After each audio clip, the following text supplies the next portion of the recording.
Buonasera, mi chiamo Ciro Fariniello, detto Casatiello. Sono panettiere di Scannaciume di sotto, non so se mi avete riconosciuto. Noi facciamo panielle, bianche e nere, panini, torte, biscotti grani e granone, poi facciamo casatielle, panuzze, pizze, tarallucce e zogli e pepe. E che la gente però è strana, chi ho bruciate, chi ho poco cotte, chi ho 350 gramma, due fettine e due, chi ho si ridice perché ha da fare puppette, e chi lo vuole, la voglio morbido, perché c'hanno le creature, ecco. Ma come si dice, o pataten, da o pane a chi non te ne è niente, sì, è così. Mo' però devo dire una cosa importante. La sparata che ha fatto il dottore Piglio Lavena non mi è piaciuta proprio. È di una cattiveria mai vista.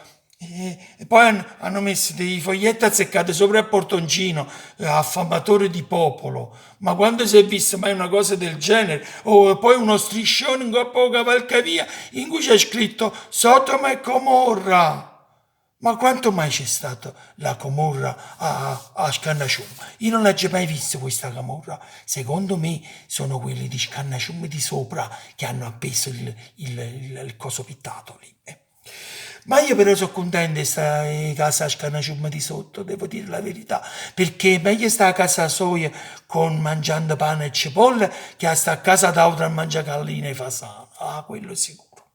Mo però devo dire una cosa importante, mo la già dice, sì. Eh sì, perché è importantissimo. Allora, vabbè, mo la dico. Scusatemi papà, scusatemi mamma, però è arrivato il momento di dire questa cosa. Non ho mai avuto il coraggio di dirlo, però adesso è arrivato il momento di fare scouting. Io, Mag, ho vedi facciamo amore. Sì, avete capito buono, ci volimmo bene, ci volimmo sposare.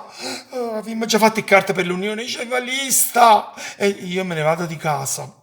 Non c'è importa, non c'è importa di queste male lingue. Tanto l'amore vincerà questo genocidio. Noi tra un mese stiamo annanzi sindaca e diciamo sì. Parola di Ciro Fariniello, detto Casatiello.